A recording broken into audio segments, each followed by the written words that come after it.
Welcome to episode 6 of the Acknowledge to Action podcast. I'm your host, Matthew Benko. In this episode titled Mental, Emotional, Physical, Social, Spiritual Wellbeing, A.k.a. Post-Military M.E.P.S.S. Yes, that's right. You heard it here on Acknowledge to Action, Post-Military M.E.P.S.S. Post-Military M.E.P.S.S is so important to acknowledge and address as they are critical areas to our well-being. Listen to how Greg shares his military journey and challenges, as well as his transition to civilian life and pursuit of autonomy in his post-military career.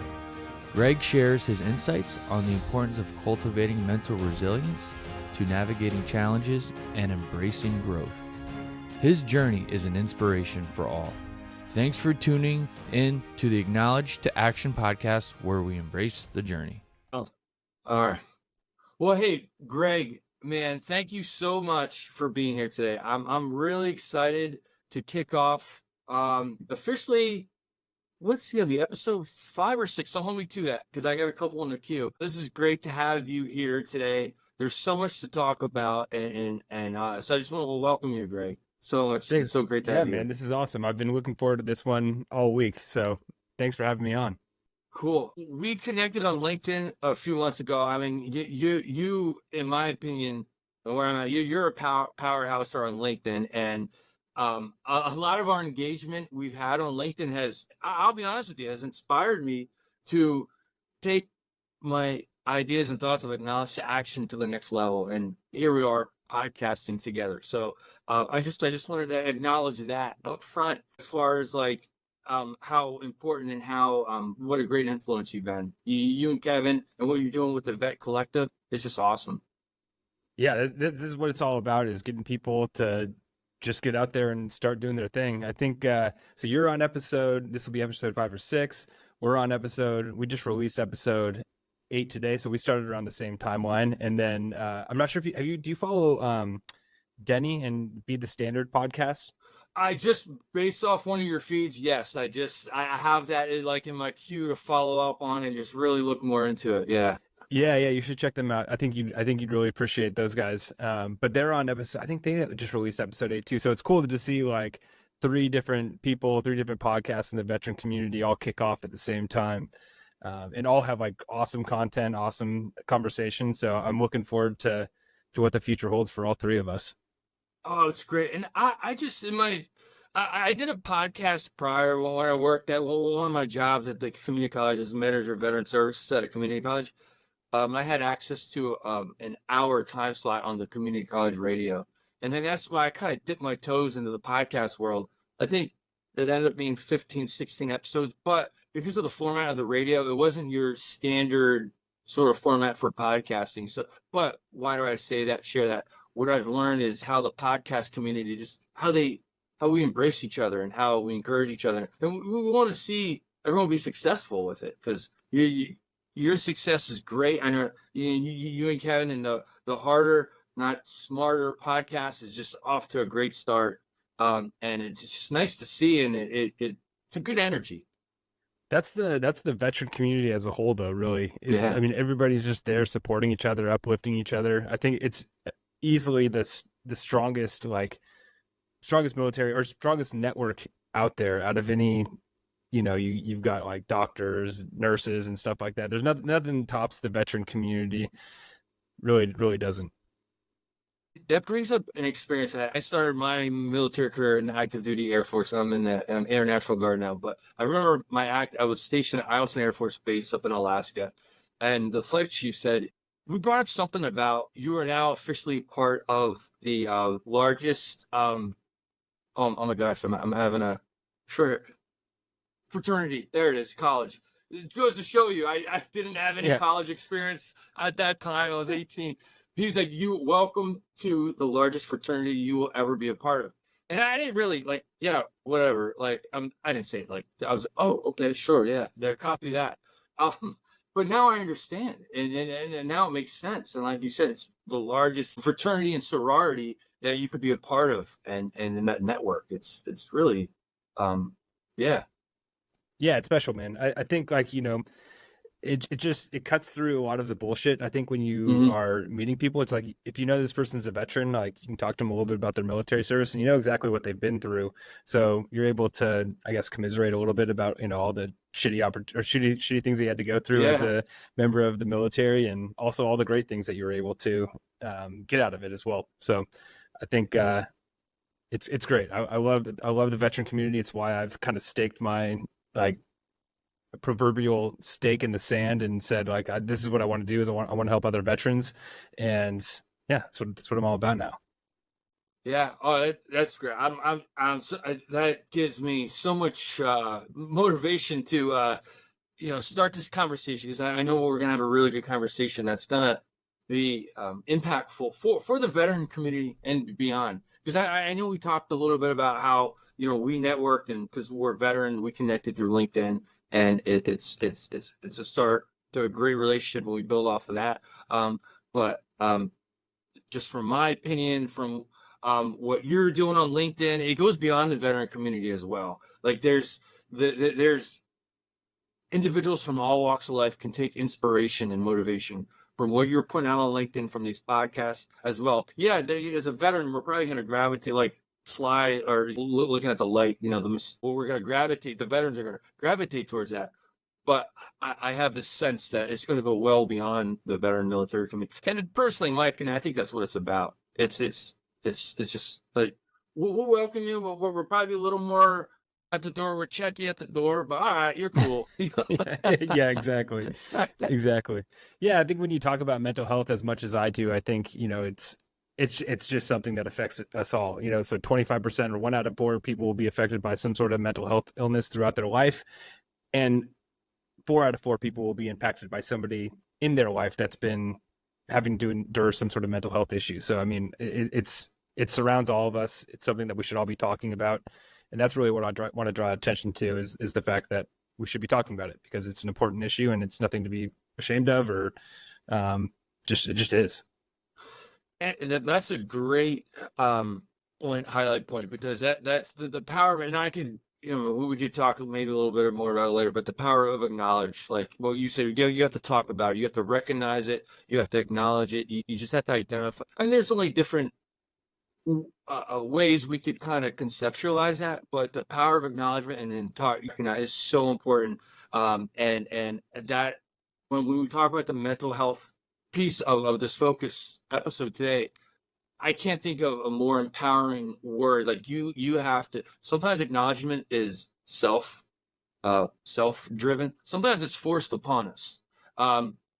And there's some value in either way. I mean, I think the most empowering is when you self-identify, because then you're able to kind of manage it in more of a way that you would like to, as opposed to taking a tertiary sort of react. But that's just something that comes to mind. Is that I know you're incredibly passionate about. I'm passionate about it as well. So yeah, that's an interesting.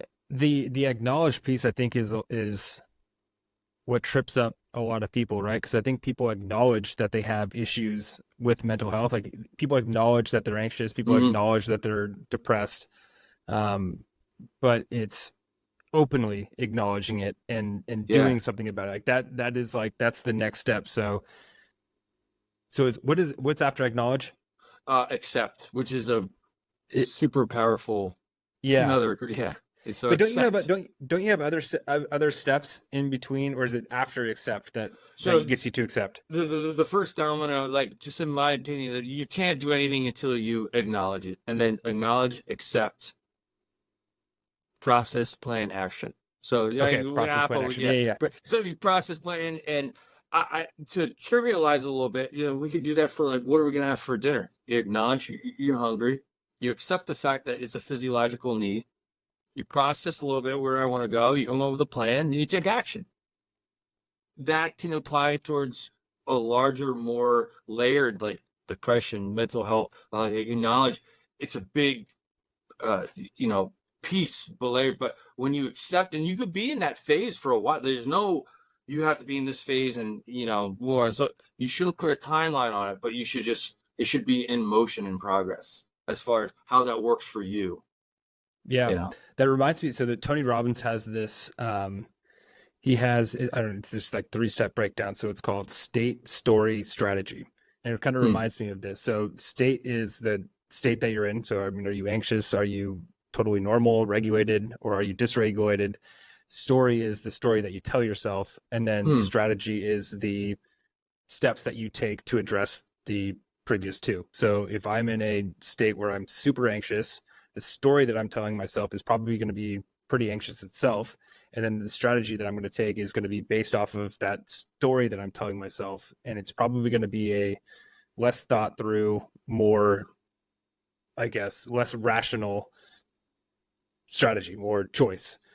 Whereas if I were to interrupt that and say, okay, I know I'm anxious, I've acknowledged that I'm anxious, and I need to do something that gets me out of that state. So whether that's maybe I need to journal, maybe I need to meditate, maybe I need to do some yoga, anything that's going to switch my physiological state into something a little bit more relaxed so that the story that I'm telling myself is much different than the anxious story or the depressed story that I was telling before.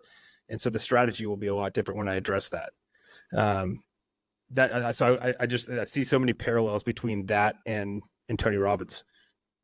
Well, that's nice to be, as I mentioned, this Yeah. conversation about that, and yeah, because whether it's a story or narrative, and if we put a clinical sort of analysis on that, that's what cognitive processing therapy does. Is it challenges you to like, well, what am I telling myself? And it's a way to challenge ourselves internally. So if we're working with a therapist and a psychologist, which highly recommend, that's a big. I have a feeling we're going to talk more about that very shortly. But just they're guide you and challenge you in a healthy way. Because of an example I think of a lot when it comes to say like mental health, it's real easy, especially in our, I'll say the veteran community, to talk about like physical ailments, and it's almost like you can almost like, oh yeah, I had broke my leg or whatever, whatever. Like if it's a physical related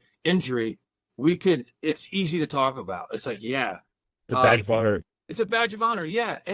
But like, say you break your arm or your leg, and here we didn't even talk about your military background. I mean, you're a Green Beret medic, so here, I'm like, you tell me, like, if I'm, hopefully that this power or this metaphor makes sense. But say we break an arm or a leg and we never set it right, or it doesn't heal the way it could or should, right?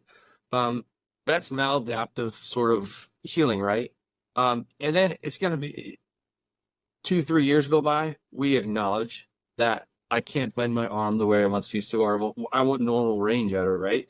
We're going to have to go to a professional. We're going to have to go back to a structured environment to reset, break that. I don't know what the process would be to kind of break that arm again so it heals the way it should have in the first place. I believe that same thing with mental health. We have maladaptive ways, we call them defense mechanisms. It's just so many down the list that we're not even aware of sometimes. But then we get challenged, and it hurts a little bit more before it gets better when we're challenged like that. To kind of redirect our trajectory. And Yeah. our prognosis to get better.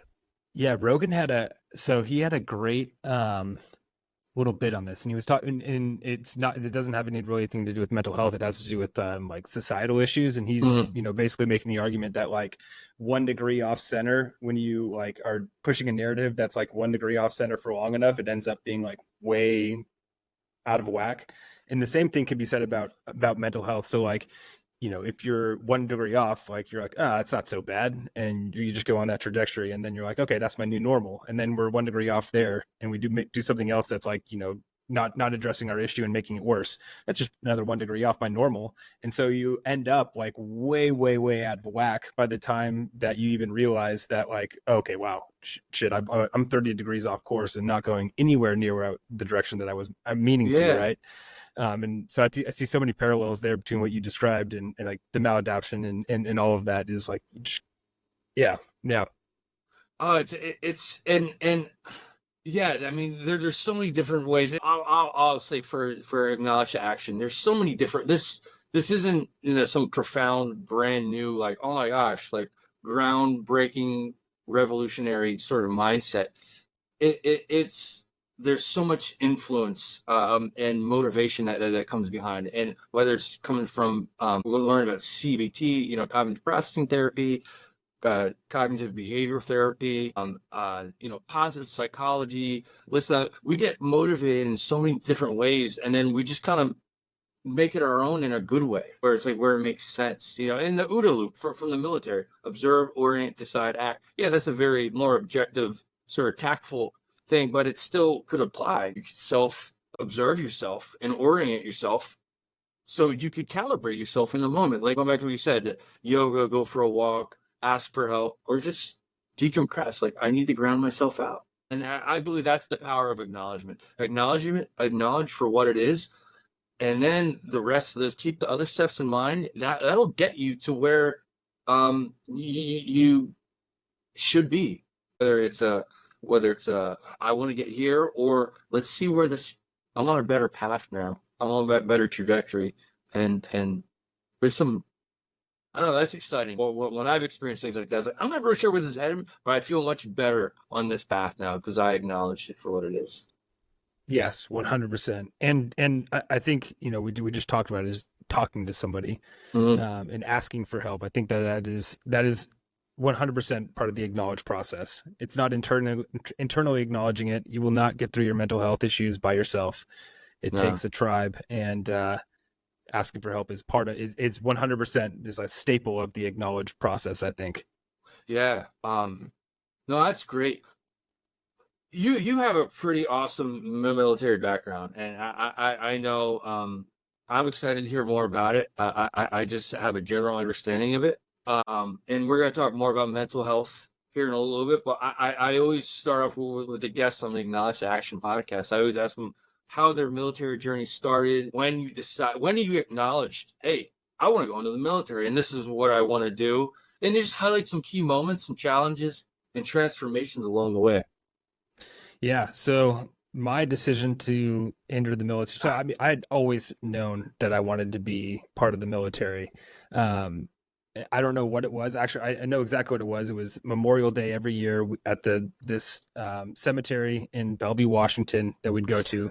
And I always remember them shooting off, the Marines that were there would shoot off their, blanks, and I would always pick up the shells. And it was that I always knew from that moment that I wanted to be in the military. And so I grew up outside of Seattle, Washington, super liberal area. Nobody in my high school friend group, or anybody from my high school, other than maybe a very, very select handful, went to the military. So it wasn't something I was super exposed to. But my cousin did join, and that was my first and my cousin was he growing up, and even to this day is always looked up to him. He's my superhero. And when he left, it was okay, if he can do it, then I can do it. And so I went to college, ended up getting my degree, pushed off the whole military thing, and then got out of college, started working at a hospital, met a couple of PAs that were prior military, and they turned me on to the 18 Delta, because I'd worked at a hospital. I was like, this is terrible. I'm working behind a desk. I cannot do this for long. So ended up joining through the 18 X-ray program, which is the Special Forces candidate program. Takes you through the infantry M.E.P.S.S, and then airborne school, and then you get a shot at selection. So I went through the 18X program, ended up becoming an 18 Delta Special Forces medical sergeant through that program. It was, pretty long and intense program going through the Q course, especially as a medic. You have an additional, I want to say 10 to 12 months of training on top of the Q course. So we go through quite a bit of additional training. Yeah. Also, I want to make a clarification, because somebody thought I was a Trumper the other day. Because I'd said something like this on a podcast. They said, because you said that you grew up in a really conservative area, or a really liberal area, and that's why you didn't join the military, I thought you were conservative and that you were a Trumper. I am the least political person out there, and I have no interest in talking to anybody about politics. But just know that I'm not a Trumper, and I do not. I'm right there with you on everything you said. I like to focus on these sort of conversations because, anyway, it's not talking about not talking about it, we're actually talking about it. So no, I hear you. Yeah. I acknowledge that. Yes, thank you. I am acknowledging that you're acknowledging, All right. and we are going to move on and not talk politics. Okay. Oh, that's good. Yeah, so that led me down the route of the 18 Delta route, and went to a 10th group, learned Russian out of language school there. My Russian is Ocean Ploha now, which is very bad in Russian. So if anybody's listening to this and knows Russian, we can exchange pleasantries, but let's not go beyond that because it'll get embarrassing for me. So then, we won't talk Russian. We won't talk politics. No. yeah, no Russian, no politics, as long as we're laying ground rules. Okay. Pineapple is my safe word. All right.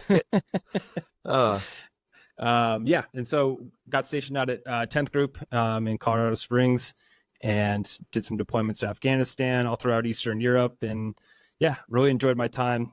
Plenty of challenges. My biggest challenge being when I left the military, which I think a lot of people probably can empathize with or understand. Just it was in the middle of COVID, and dealing with I felt that there was a lot of things that I still wanted to do in the military. I left because of family reasons, and ultimately was and I knew the whole time it was the right reason, and it was the right decision. However, there's just, a lot of things that I, regretted about leaving, and, dealing with that loss of purpose. It was a very challenging time. Dealt with depression, still deal with depression, just a very managed case. And, suicidal ideations, that was part of my journey. About a year and a half outside of getting out in 2020, 21, 22. But yeah, so that's definitely like been my biggest, even like my biggest life challenge. Everything I did in the military was easy. Not easy, but it was simple, and it was, very much of like, I felt it was a calling. My sense of purpose was at an all-time high.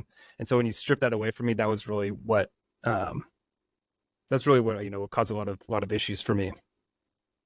Okay. There was a lot of acknowledgement with that experience with Memorial Day, and say, I want to go into the military. Then you went off to college, got the job, and then realized, all right, now you acknowledge, like, all right, this is what I want to do here and now, right?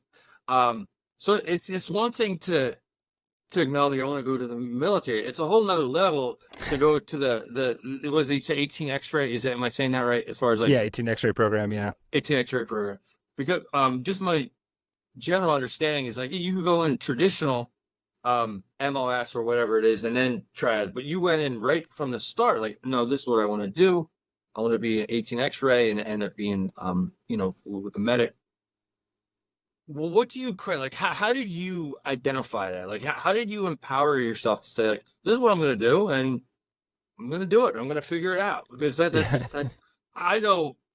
What, even in all throughout my 20s, I just knew I wanted to get in the military because I just needed structure, right?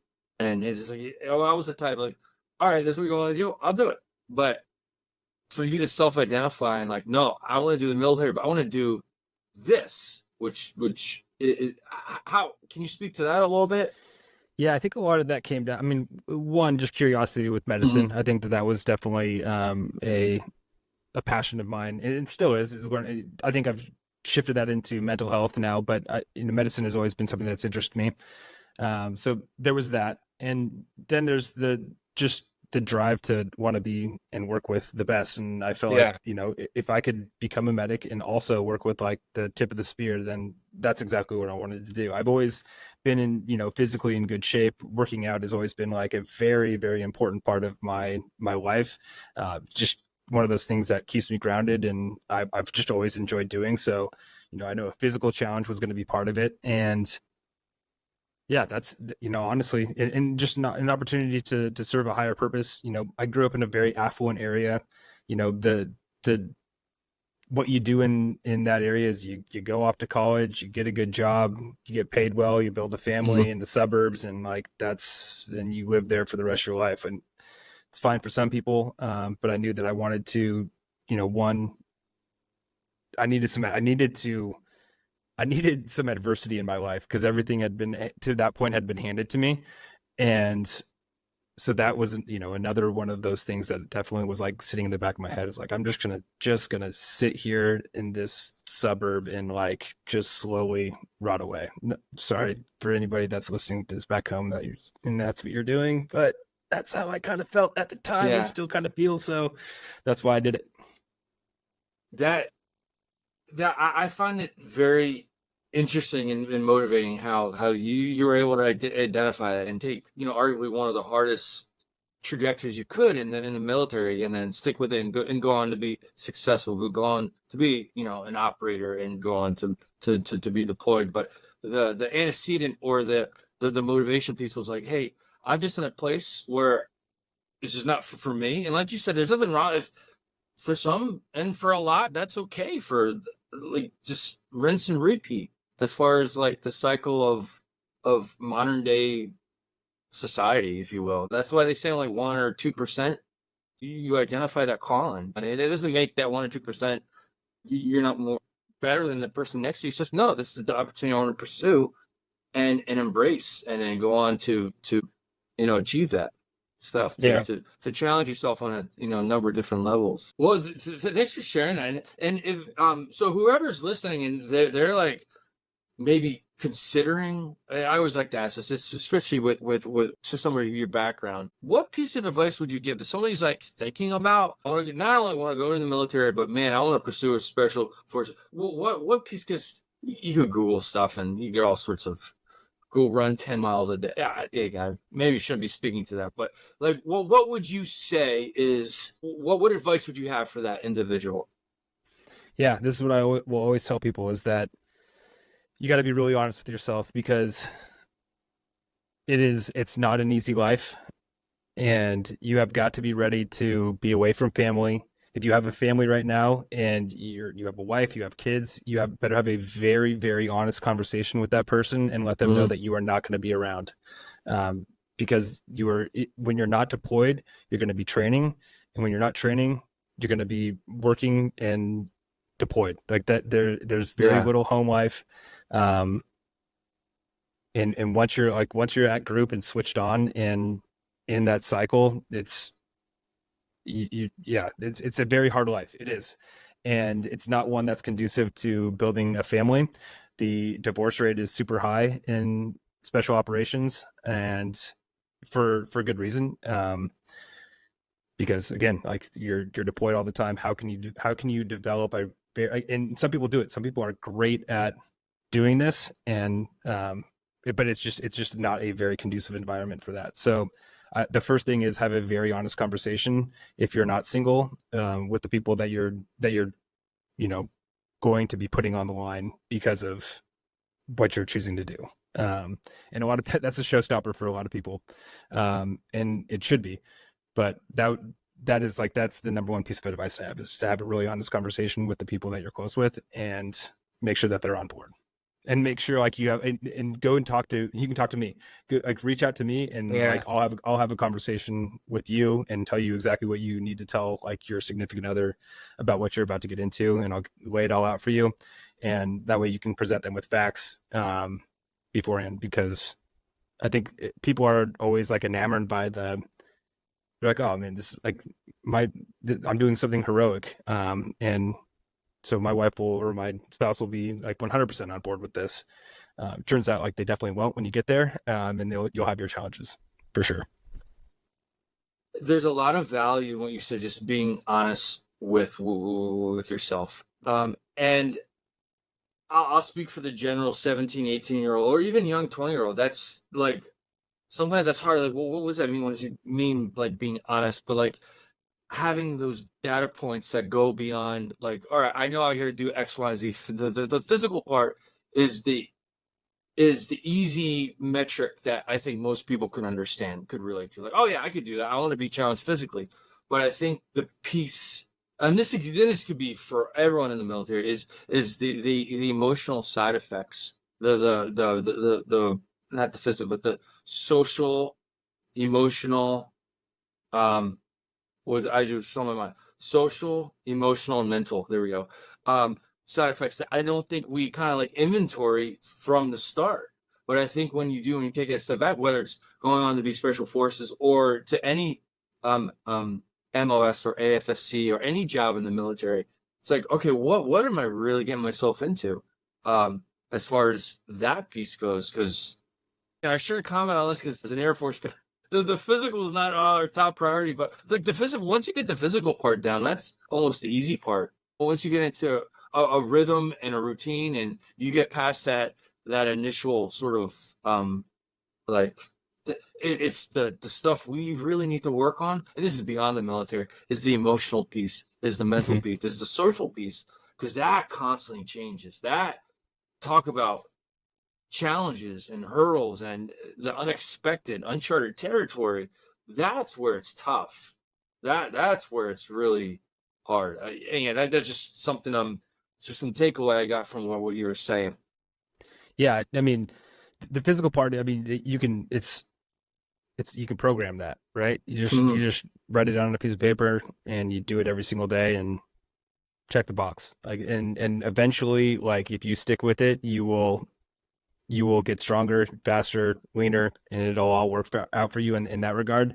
But those honest conversations are not as easy as having because you want, and I know the 18 and 19-year-old, and fortunately most of these people are single when you're that young, but like, you know, it's easy to romanticize the idea of going into special operations or in the military in general. Yeah. So just make sure you're grounded in making sure that the other people around you are in the know. No, that's great. Just to have that ability to forecast and just to factor all those variables and those mitigating circumstances that we may. That's why I love like podcasting, having these more personal conversations, because you get more of the behind the scenes for the right reasons, you know. Mm-hmm.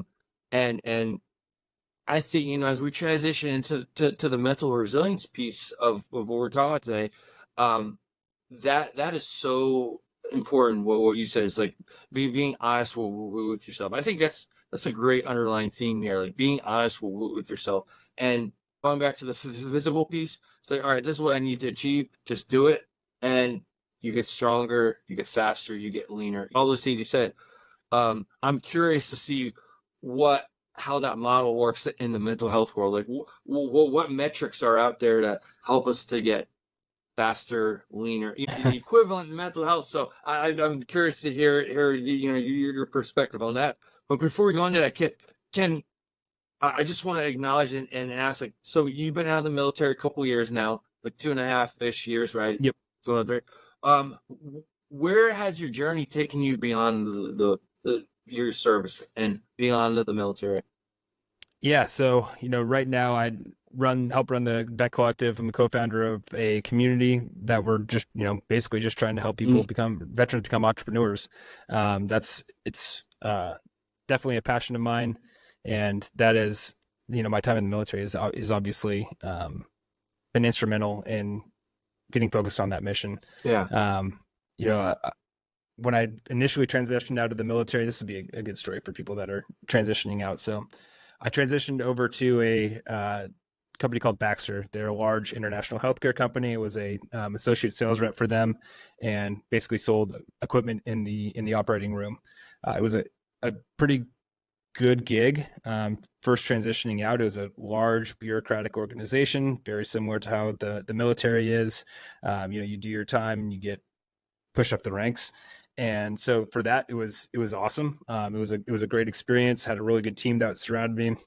But I think the couple of things that I learned from that experience was, one is to vet the team that's around you, not necessarily the company. So you really want to get to know the people that you're going to be working with over, like, even if it's like if you're turning down a job from Google or like any of these like big names, kudos. But like if you're looking into a new company, make sure you like really do your homework on the team, because those are the people that you're going to be interacting with on a daily basis. Fortunately, I had a really good team at Baxter, but what I found is that I wanted something different. I didn't want the bureaucracy anymore. I felt like I needed something a little bit smaller, so I went and worked for a company called Wound Vision, which was also a medical device company, and sold for them for a couple of years, or for a year and a half. And found that was like my first foray into startup world. And I found that I, loved working in startups. A lot more autonomy, a lot more free thinking, and you're able to bounce ideas off of the development team and get like real live feedback from customers and bring that to a development team and say, hey, like, can we make this happen for them? And actually be able to see that process take place. And so that was a really good experience for me. But I knew at that point that I still wanted a little bit more autonomy. So opened up my own recruiting firm about a year or so ago, and I've been running that in the medtech space, and also have another startup that I've co-founded around. It's an AI tool that's helping develop empathy within the workplace. So we're in stealth mode, so I can't really talk about it a whole lot. Yeah. But hopefully it will be hitting the market here within the next 2 or 3 months. And then also, like I said, working at the Vet Collective. So I've got my hands full. Also moved to the Netherlands recently. So working on an international move as well with all of this going on. So it's been fun. And that's what I've been up to after post-military. Wow. I mean, just how you recap, you make it sound so smooth and it hasn't been. Yeah, but where you're at now, like how you articulate it is like, I know there's trials and tribulations there with that, but that's pretty awesome how you were able to underlying thing here is acknowledge, being honest with yourself, and just meeting yourself where you're at, right? And that's really awesome to hear, because there are individuals out there who like the 9 to 5 structure, say Google, or insert your big corporation, right? Whereas you and I can speak for myself too. It's like, man, I just like some autonomy. I like the sense of adventure. I want to keep this journey going, and it almost sounds like there was a motivation to like get into uncharted territory, but in a good, like, controlled way. Like, all right, I'm never sure where this is gonna go, but like, man, I'm thrilled for the adventure. There's a lot of adventure in that.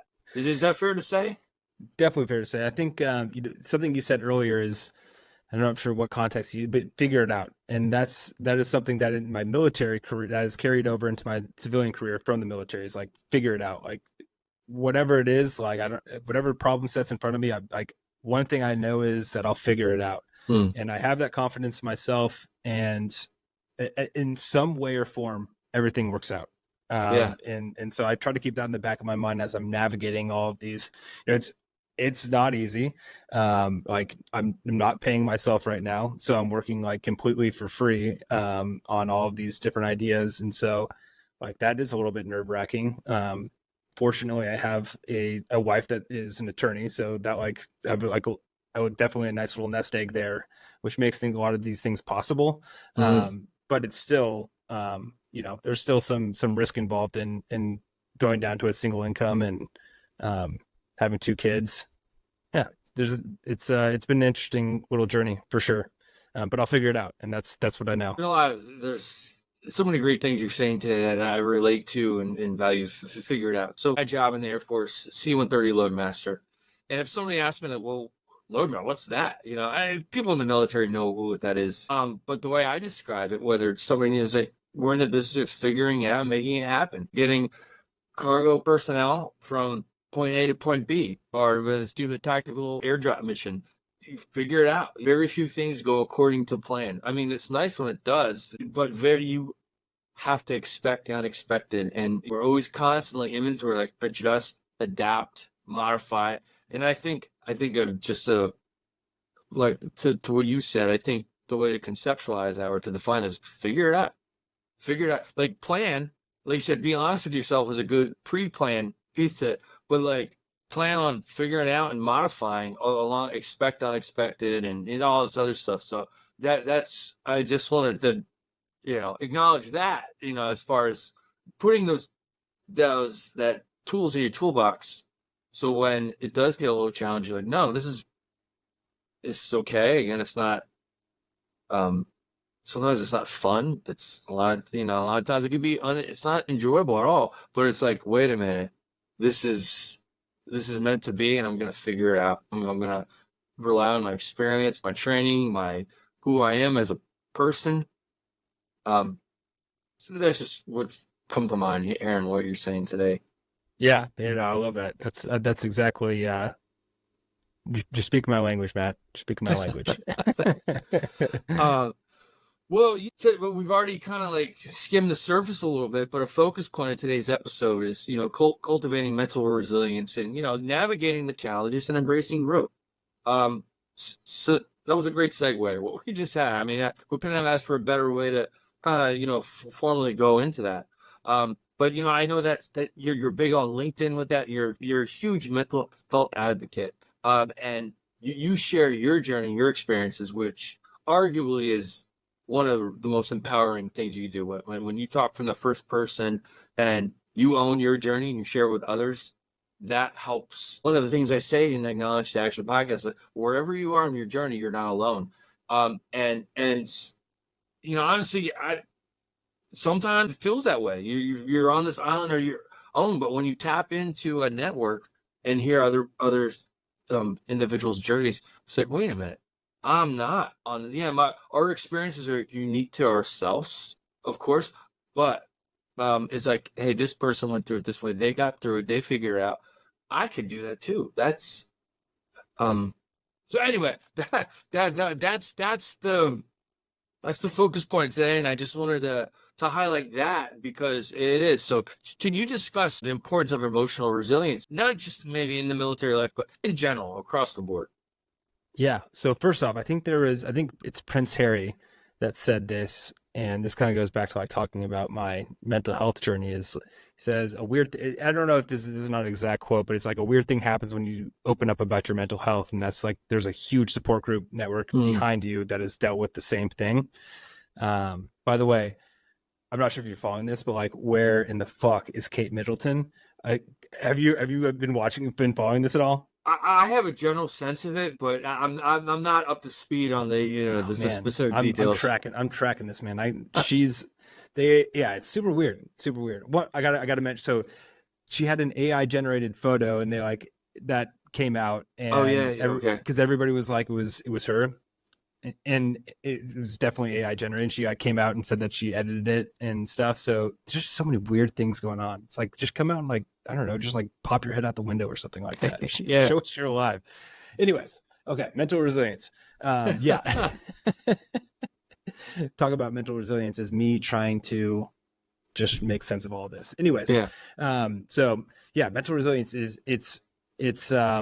it's huge. You hear about it. You hear about it all like on Instagram, LinkedIn. It's a very like, I don't know, like resilience is a super like buzzword type of, you know what I mean? Same thing with empower. I find myself saying empower a lot, and that's a buzzword-ish. But it's a good word. It's a good word, but like there's just like a lot of noise that surround those words, like surround resilience specifically. It's like, oh, go do hard things. Like, yeah, go do hard things, but like, what part of like doing hard things is like you have to do them with intent. Like, you can't just like go out on like a 20-mile ruck and then be like, yeah, that's mental resilience. No, it's like, what did you do within those 20 miles that like brought about something in you that you can tap into the next time that you're going through something hard? Like, actually taking that time to like be introspective. That to me is what builds resilience. So when you talk about people that are going to an ice bath, it's like, yeah, you're doing an ice bath. That's something that's hard. But I would argue that like the hard part is like the walk up to the ice bath and convincing yourself like, hey, I'm going into an ice bath and this is going to really suck, but I'm going to do it anyways. So that the next time that you go through something and you're like, wow, I don't want to do this, like you'll nut up and you'll actually go out and do it. And then, the next step being you get into the water and you sit there and you sit with the fact that it's super freaking cold in there and you want to get out, but you stay in it. So, that's like the next part of like what the ice bath does for you. It builds that, like, I'm not going to quit. This is really terrible. I'm in the middle of it, but I'm going to continue doing this. So, along with all like the physiological effects of doing an ice bath, which I think are good, a lot of studies that support it, but like those are the types of things that you need to be thinking about when you're doing hard things. Like, what is this actually teaching me? Am I just doing hard things to do hard things? That so you said it there, like what I was thinking as you were saying that, like, all right, I know what I'm doing as far as like a rock or running or anything physical, right? Ice bath. This is what I'm doing. Taking time to inventory, like, why am I doing that? Why am I about to go into there's a lot of buzz around that. The why, identify your why. And that sounds like real easy to do, but it's not. But to speak to what you were saying is like, all right, I know what usually we have a good sense of what we need to do, but I think we need to do better of the why. Because the what could be a distraction. It's like, I'm doing this ice bath because I don't want to think about what's up here right now. It could be, I should say, it could be like a tactical deflection. In other cases, I think that, like when you said spot on, the intent is like it could put you in a position to pull back those layers and kind of going back to what we were talking about earlier is rip that band-aid off, and it gets a little more painful, but it gets you on that trajectory, it gets you on that path of proper healing, intermediate and long-term healing. I think that's just my opinion of it. Though those short-term challenges, be it running a marathon or whatever it is, that's just a start. I think if we take a step back, it's like, well, why am I really doing this? Well, like seriously, why do I want to run 26 miles? There's probably more to it than just you want to say you get that 26.1 cool bumper sticker, right? There's probably more mental, emotional. It goes beyond the physical realm. Is what I'm saying. Yeah, and people that run marathons and do tough things, like they are mentally strong, but if you don't know why you're mentally strong, if you're not like introspective about it, then like what's the chances that you're going to be able to replicate that? Yeah. Whether that's running another marathon or just like something else in life that you're going through, because I can tell you, like I physically have gone through, horrendous sorts of physical tests. But when it like, two and a half years ago, when it came to like mental health issues, like I was not doing any of that kind of work. And that's what led to me, having depression and like really things like coming to a head. So, if you're running through the motions, like mental health has to be something that is very intentional. And if you're not very intentional about it, then you just aren't getting better with mental health or with your mindset.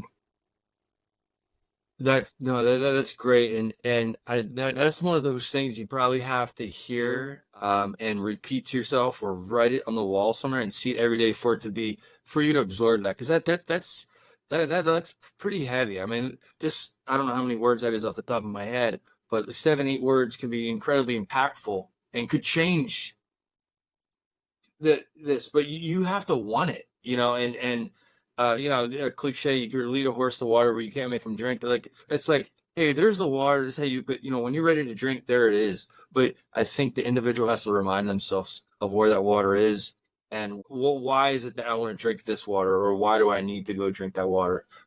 Meaning the mental health or the healing path.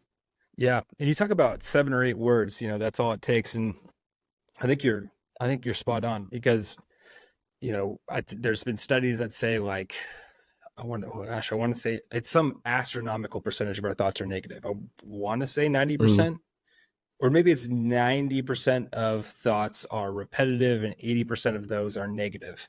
And you're never going to change that per se. Like you're never going to be able to get your thought. I mean, maybe, but you're not going to be able to get your thoughts to like down to like 0% negative, yeah. Right? It's just never going to happen. But being able to assess your thoughts and like be intentional there and like actually think about what you're thinking about, would help you intervene and maybe say those 7 or 8 words that you need throughout the day to get you down to 50%. You know what I mean? Where, now 50% of your thoughts are only negative and the other 50% are positive. And that 30% would probably be life-changing is what I would say. I can't help but to think and reference this. As aircrew Air Force puts us through SEER school. So arguably that's the most challenging school I've ever been through, right? And the motto is there, return with honor, like because of what happened in the Korean War, and the Air Force recognized we did not set them up for these arguably the most intense, challenging situation of your life. Return with honor. So if you say those words like return with honor, 3 words can change your whole mindset. Could change your whole mindset. Yeah, it's just something that I thought of. Like, we don't have to have these profound interpretations as far as like what mental, those help. Don't get me wrong. Like there's some value in that in the right context. But sometimes it could be like, I got this, or I'm gonna figure it out, or this too shall pass. I've seen that a couple times. Yeah. Yeah. I kind of like that one. Like, hey, this is just this was the tides of this rough seas right now. Yeah.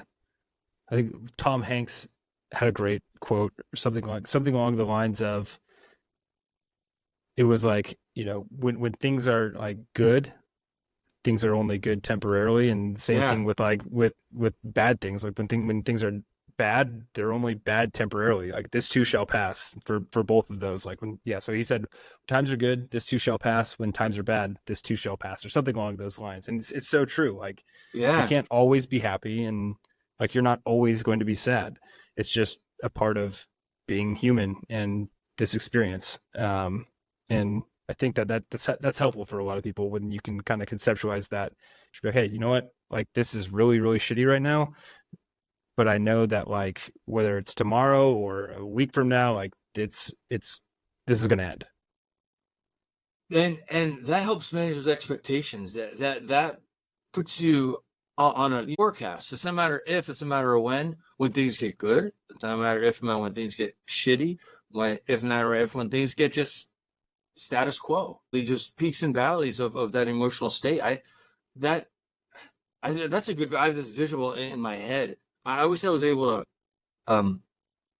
An artist who could draw is just pretty amazing how they're able to. Van Gogh, I know it's a huge name, but like artists who have that ability, it's mind-boggling to me. I see it, I say it, but man, I'm lucky to do a stick figure and know what it is. It's like terrible. Oh, it's good stuff. How have you personally overcome mental health challenges while embracing your journey? So in the middle, you referenced a couple things, dealing with depression and stuff like that. How have you managed that? Because now, as soon as I said it out loud, I don't think it's overcome. I think, going back to what we just said, is how do you manage that when you experience that, when you experience that emotional and mental sort of, I shouldn't say deviation, but that mental and emotional experience? Yeah, so it's a loaded question. So I mean, there's a lot of things that help me manage my mental health right now. One of them is SSRIs. So I am on medication for depression and anxiety, and that's been a huge help for me. SSRIs get a bad rap. They're getting a lot of negative press right now, and I think probably rightfully so. I think a lot of the studies show that they're not as effective as a lot of these other interventions, like just working out in general. However, there's been things for me that have, so I've always had terrible canker sores. Like I'm talking like canker sores that like would just like take like dime sized canker sores inside of my mouth that would just be like growing up, I would skip school because they were so bad. I could barely talk. And since I've been on SSRIs, have had 0 canker sores, and this has been my entire life. I started SSRIs, and so I think that part of this is like I've probably always had anxiety, but that has been one thing. And I always like to say, like, there's no shame in the medication game. So if anybody is like, I just really don't want to get on any sort of medications, I totally empathize with you, and I understand your apprehension, but they can help, and they do help. So that's just a word of caution for anybody that's like, I've heard so much bad press about the SSRIs. Know that in some cases they are helpful. But that's been a huge part. That was a huge help. I remember like 3 days after starting SSRIs, like I just like broke down crying to my wife because I just like couldn't understand like how I had been, like I was just so sad and like just hopeless for a lot of time. for too long. And that was a huge weight lifted off my shoulders. So that's helped me. That's helped me immensely. That's been a huge catalyst for me. And then, you know, going back to like working out and having like a regimen, like that for me is like the most important thing for managing my mental health. And then beyond that is just like the maintenance things, like the understanding myself and like really getting down to like, you know, what causes me to get anxious, what makes me tick, what motivates me, who am I really, and like what do I want to get out of life. And I think like asking those types of questions and like really, again, going back to like those honesty conversations, like just being honest with myself and really going after the truth and finding that. I think that's been like what that's the journey that I'm on right now, is continuously just asking, you know, like, is this like what I want? There's a lot that comes to mind right now as far as Yeah, I like gave you a lot there, Matt. no, but I mean, we could go off. I mean, I love, and I say this in a good way. Like, I would love to go down some rabbit holes with you as far as like talking about allegory of the cave and the Oh yeah, Matrix. Plato. Yeah, Yeah, man. but I mean, there's so many different ways. But like if you're familiar with the movie Matrix, you're Morpheus and Neo's the one, and he saved. Not everyone has their frickin' Morpheus to come save them and empower them. Like, you're the one, whether you like it or not. I'm gonna get, that'd be great if we all had our Morpheus, but we don't. Really, it's up to us. And the allegory of the chain based off experiences, challenges, you name it. We're responsible for breaking off those chains that society binds us by to go see the natural light, to see the truth. And it hurts. It sucks. Remember in the movie Matrix, he's like, I can't take it. He takes out of the vat that all the stuff gets taken. The Matrix is a modern day depiction of the allegory of the cave. It's a science fiction version of that. So why do I share that? Because like I said, we could talk about this for the next couple of hours. Yeah. I'll run out of bandwidth. First side is gonna be like, whoa, hey, we don't Yeah. have enough. To speak to your point, Greg, is you at some point decided like, all right, this is what's binding me. I need to take action and get out of this cave and meet myself where I'm at and to find that truth. And it's never easy. It's far from an easy process. Anybody who says it is full of themselves. It's just, no, it's, I don't know what path you took or, what, fairy tale land you live in. It's not easy. But to break those chains and to find your way to your circumstances and to,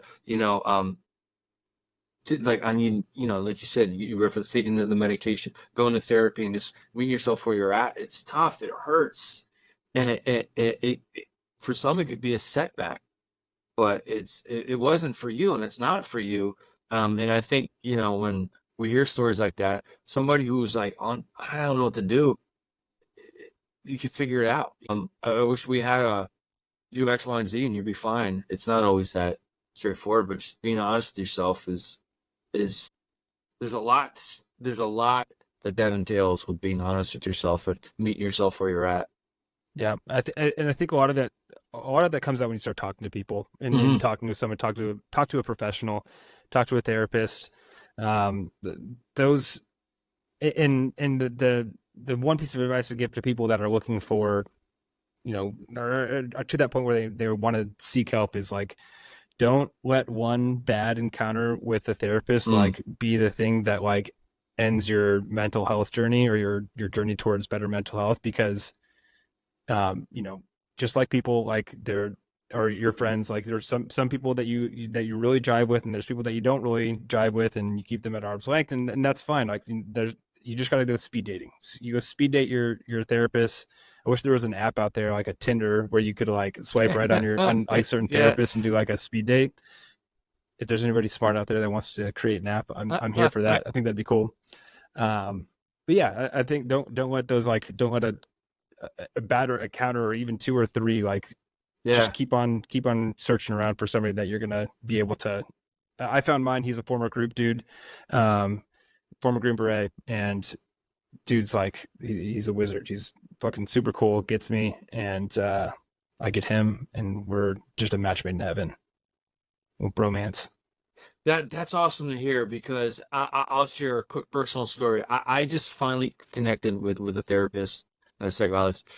But initially, the therapist I initially met with, after one episode, was like, it wasn't in these words, but she's like, I can't do this. I got to refer you. So I was like, whoa, like, am I that intense? I don't, you don't know. But then I stopped. I inventoried the situation. I said, wait a minute, this is probably for the best. She's actually, because I said, I don't want to waste your time. I don't want to waste my time. This is something I've been kind of not avoiding, but I just haven't dealt with. And I got referred, and now I'm connected with an individual that we just kind of hit it off. And it took a few times. Honestly, that was a 9-10 year process. I'm not exaggerating, because I started and I'm like, nah, I'm good. I'm good. When you say it like that, you're not good. Yeah. Yeah. And finally, like, I'm like, no, I have to do this, and so, hearing your story, reflecting on experiences, it's so helpful, because you said when you start talking about it, I know me, for those, if you haven't figured out, I'm like a runaway train. Once I get going, I have a hard time stopping. That's why I like doing podcasting, but I try to do I was joking with Kevin, and, through an email, it's my sarcastic, fun next podcast was like, did somebody say squirrel? And then just have these fun random conversations. But in all seriousness, though, so, like, we're talking about a really important thing here. I think it's important to I always comes across the right way. Have fun with it. Like, know that it's okay, and that's not making light of it. That's not like laughing off and being sarcastic about it. No, but just like, kind of like, yeah, having fun with it. I'll leave it at that. As far as like how people have fun with it, it's up to them. As long as it's honest, respectful, and and purposeful. I think I think that's a critical part of the equation. I like that qualifier. I think that's spot on. So, I mean, sometimes things are just so shitty that like all you can do is just, or hopefully all you can do is just kind of laugh about it and throw up your hands like, well, what the fuck am I gonna do about it now? Like, this is happening, and I guess I'm just gonna laugh. Yeah, there's nothing I can do about it. No, this is great. I mean, we can go. Like I said, I get you. Like I said, I'm a runaway train. I recognize that song, that I like hit the brakes a little bit. I'm gonna slowly bring this train to a nice stop. But with that said, because there's so many things, so many things we could just continue to talk about and pull the layers back. But I like to ask you this: how do you envision? Well, before I ask this question, this has been kind of like a reoccurring thing that just has naturally come up in the conversations. M.E.P.S. to you and me and anybody who's been in the military, it's, for some people, this military interesting pressing station, right? I rarely hear good stories about it. Like, it's just, for me, it is what it is. Like, it's just, they ask me, hey, well, what do you want to do? So, well, since I'm going to the Air Force, I like to work outside. I like to work with my hands. I like to work on an aircraft. I'm like, all right, here's the aircraft weapons loader position. I'm like, that sounds good. I got what I asked for. It was a good experience. But for some, that's not. For a lot of people, why do I share that? Because M.E.P.S. has taken on a new meaning for me: mental, emotional, physical, spiritual. As far as, Ooh, I like that. Yeah, and so I realized, like, what does M.E.P.S. mean to me now? And I constantly try to work on that. I try to, like, what am I at today? Do I need to work on the mental piece? Do I need to work on the emotional piece? Do I need to work on the physical? Do I need to work on the spiritual? And I think that gives us, gives me, a framework to continue to build on, address, maintain. I like that. So I have something similar, and I think everybody every day needs 4 wins. They need a mental win, they need a physical win, they need a spiritual win, and then they need a communication win. So communication being like, reach out to somebody, connect with somebody, have some sort of social. We could even do that. So it could be mental. Oh no, it won't work. anyways, you need to have some sort of like social connection, because I think social connection is such a huge piece of mental health, is like being able to just be with somebody and like connect and feel connected with somebody. There's something to that is so biblical that like everybody needs that in their life. Oh yeah. And the other thing I was going to mention is, in this, I posted that those 4 wins one time, and somebody said service to others, and I'm so on board with that, and I think that goes along with the social connection piece. But service to others has been what I would say has like really just like changed the trajectory of my life. Like the moment that I started committing to, like a little over a year ago, started like posting on LinkedIn, started really like saying like, I want to help other people, and like I want to tell my story and hopefully it inspires somebody else to go get help. And through doing that and try to like be of service to others, like I met a individual who I co-founded 2 companies with now, and like now I've met Kevin because I put myself out there, and started the Vet Collective because of it. And like all of this was like originated from like my drive to like serve others.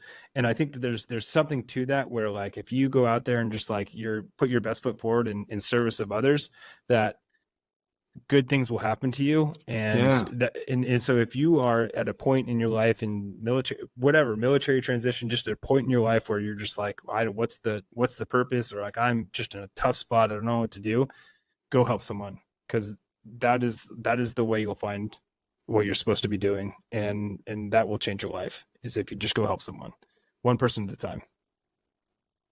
That's great advice. And honestly, I wasn't planning on saying this, but I'm going to share the Air Force core values, because when I went into basic training when I was 17. I turned 18 when I was in basic, right?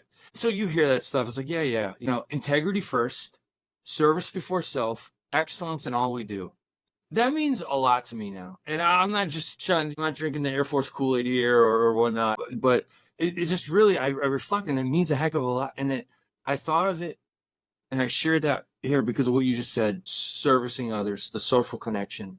And I believe if you're true to yourself, the integrity piece, it's never going to lead you in the wrong direction.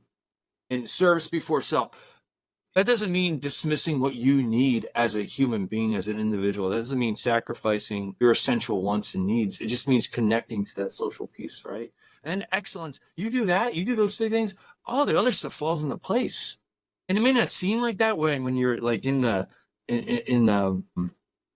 process of it, but just stick with it. You see it through. That just around that corner may be that objective point that you've been trying to that you've been wanting or needing. Whatnot. So it just come to mind. I had to say it. I had to share it. I had to because you're the first couple were Air Force the veterans and service members, so you're the second Army. So I was like, no, I'm not gonna. But it was just too appropriate. I had to share it. I had to go there. But no, that was good. Hopefully, it was good intent. It was. Yeah. Well, I mean, Greg, is there anything else you'd like to share? Any closing remarks? Because this has been great. I really, appreciate hearing your message.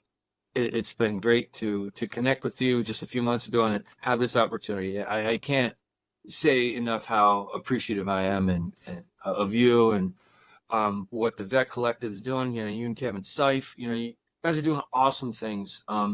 And I just want to thank you. And then just, is there anything else you want to share? No, man, I think this is awesome. I love what you're doing. I love the whole premise and foundation of the podcast, and I'm looking forward to seeing where you're taking it, and then hopefully I can hop back on here in the future, and we can kind of talk about where we've been and how far we've came, and celebrate a little bit. No, it'd be great. You're always open invitation, always the co-host, and as this evolves, because I'm trying to get, so the last deployment I was on, I'm trying to get the air crew that I was a part of to just talk about crew dynamics, and because as you can imagine, I could speak to the air crew world. We have some very interesting conversations when we have 20-hour duty days. Like when we're flying a C-130 for 15 plus hours, you start to get a little creative as far as your conversation, how you see life. Yeah. So, but with that, I would love to have it invites always out there to have a co-host session and talk about whatever it may be. It could be, hey, did somebody say squirrel? Or we could, pick up where we left off here. Matt, when you say squirrel, like I'm looking, dude, I'm the same way. So I love. We have an acknowledge to action playlist on Spotify. I try to figure out on Pandora. Love Pandora. I'm a little bit old school. I still have a Pandora account, but anyway, it's on Spotify. The song list the playlist is growing, as is our guest. So what song do you want to dedicate to the acknowledge to action playlist? Yes, I can't remember what song that I chose, but it's by Ludovici Einaudi, and I think I chose "Fly." Great song. Okay. It's a class. He's a classical musician, pianist, and I'm just like super into him. And it's super good work music. I could definitely recommend, like, if you don't like listening to words while you work, because like my wife and I were talking about this like today. I'll start typing out, or she'll start typing out words as they're coming across. So. Or as they're being sang. So we both like to listen to like classical music or just instruments. But yeah, that's my song. It puts me in a chill mood, and I'm a big fan of, I think that the music, like I'm like so in a mindset that I think that like the music that you listen to matters. And so if you're like listening to like sad ass country music all the time, like I think that somehow is going to like, I think that affects your mood a little bit. It definitely does. It's an influence. I believe music to be the universal language, for everybody. And I'm really excited to hear that. I love instrumental music. Hans Zimmer. I'm a big Hans Zimmer fan, and he's done amazing musical scores. So one of my So shout out to Hans Zimmer if you're listening. That'd be awesome if he is. Heck yeah. But no, I'm again, because that's a name, so I'm gonna have to reference in that email so I can get the right name and spelling. What you told me. So what is it again? Say the song in Ludovici Einaudi, and it's I think the song name is "Fly." Okay, perfect. Yeah. It'll be officially on there. I can't thank you enough, Greg. I look forward to our continued relationship as we build on this and serve the veterans in the capacity that we are and beyond. So, until next time, man. Awesome, Matt. Thank you so much for having me on, man. Oh, you're welcome anytime. And I appreciate you, man. This concludes episode 6. Wow, what a great conversation. So many great takeaways from this talk. I am so incredibly thankful for my connection with Greg Van Dyne. He is an incredible advocate for veterans, military service members, and their families. Check him out on LinkedIn. He is a powerhouse, along with being a mental health startup advisor, creative altruist, community builder, and devoted husband and father. He also co-hosts a podcast, Harder Not Smarter, with Kevin Seif, a former Navy SEAL, where they talk about entrepreneurship, career transitions, mental health, and the unwavering mindset required to conquer life's toughest challenges with some amazing guests. Check that out too. Once again, a big thank you to Greg Van Dyne for sharing his journey with us. I eagerly anticipate staying connected and engaged with you through the Acknowledge to Action podcast and beyond. And as always, remember to embrace the journey. With Acknowledge to Action, wherever you are on your journey, you are not alone. Until next time.